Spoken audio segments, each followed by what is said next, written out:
Hi all, எல்லாம் எப்படி இருக்கீங்க? ரொம்ப நாளாவது வீடியோ போட்டு ட்ரேடிங் கொஞ்சம் ஸ்டார்ட் பண்ணி வைக்கிற மாதிரி ஆகிடுச்சு. ஸோ அதே நான் வந்து இப்போ ட்ரேடிங் வந்து ஸ்டார்ட் பண்ணியிருக்கேன்.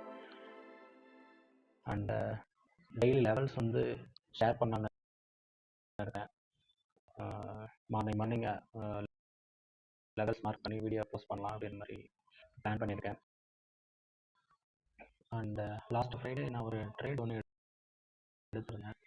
ஸ்கேல்பிங் ட்ரேடு தான். So just want to share என்ன ரேஞ்சில் எடுத்தேன்,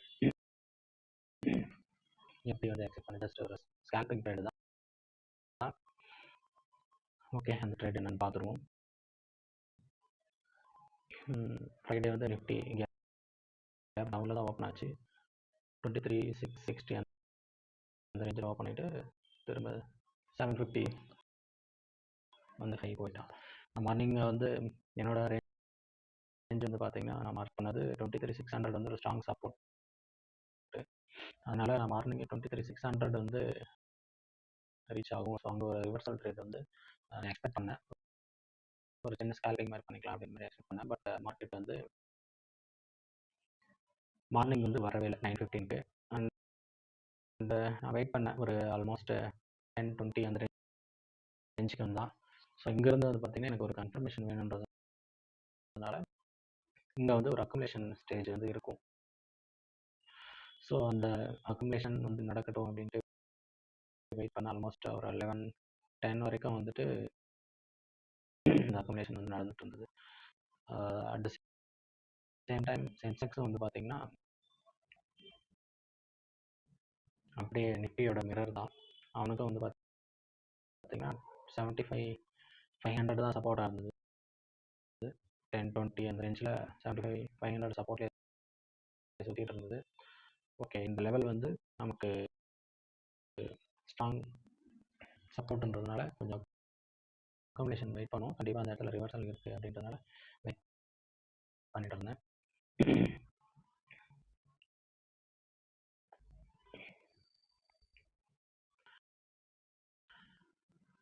கரெக்டாக ஒரு 11-10 அந்த ரேஞ்சில் வந்து பார்த்திங்கன்னா ஒரு ரெட் கேண்டில் ஒன்று ஃபார்ம் ஆனால். ஸோ அந்த ரெட் கேண்டில் வந்து பார்த்திங்கன்னா நமக்கு ஒரு நல்ல ஒரு புல்லிஷ் சைடு மூவ் பண்ணுறதுக்காக ஒரு பெரிய விக்ஸ் விட்டான். ரெண்டாவது என்னென்னா நமக்கு வந்து இந்த அக்குமுலேஷன் ஸ்டேஜ் ப்ளஸ் வந்து ஒரு ஹையர் ஹை கட் பண்ணுற மாதிரி ஒரு சின்ன ஹையர் ஹை தான் கட் பண்ணுற மாதிரி வந்து மேலே போயிட்டு திரும்ப வந்து அந்த லோயர் லோ வந்து சப்போர்ட்டை எடுத்தான். சாரி, ஹையர் லோ இந்த இடத்துல நமக்கு வந்து ரிவர்சல் கன்ஃபர்மேஷன் வந்து நல்லா இருந்தது. ஸோ 11-10க்கு தான் வந்து ஒரு என்ட்ரி கொடுத்தேன். ஸ்கேல்பிங்க்கு நான் ஒரு 20 பாயிண்ட்ஸ் வந்து இங்கிருந்து எக்ஸ்பெக்ட் பண்ணேன். ஸோ அதை மாதிரி ஒரு 10 மினிட்ஸ்லேயே இந்த ஹையர் ஹை கட் பண்ணி ஃபர்ஸ்ட் லெவல் கட் பண்ணி செகண்ட் லெவலும் வந்து 675 வந்து மார்க் பண்ண ரேஞ்ச் வந்து போனோம். ஒரு 10 மினிட்ஸில் நான் வந்து ட்ரேடை முடிச்சிட்டேன். அந்த ட்ரேடோட வீடியோ வந்து நான் இங்கே போஸ்ட் பண்ணுறேன், பாருங்கள். கோயிங் ஃபார்வர்டு மார்னிங் இந்த மாதிரி லெவல்ஸ் வந்து மார்க் பண்ணி எங்கே வந்து ட்ரேடிங் ஆப்பர்ச்சுனிட்டி இருக்குது நம்ம என்ட்ரி கொடுக்கலாம். அந்த மாதிரி வந்து ஸ்கேல்பிங் ட்ரேடு, ஒரு ட்ரெண்டிங் ட்ரேட் வந்து ஆப்பர்ச்சுனிட்டி இருக்கா அப்படின்ற மாதிரிலாம் வந்து அனலைஸ் பண்ணி நான் வீடியோ போடுறேன். யூஸ்ஃபுல்லாக இருக்குன்னு நம்புகிறேன். லேர்ன் பண்ணுங்கள். லேர்ன் பண்ணிவிட்டு அதுக்கப்புறமா ட்ரேட் வந்து எடுக்கிறதுக்கு வந்து ட்ரை பண்ணுங்கள். Okay, so that is for today. Thank you.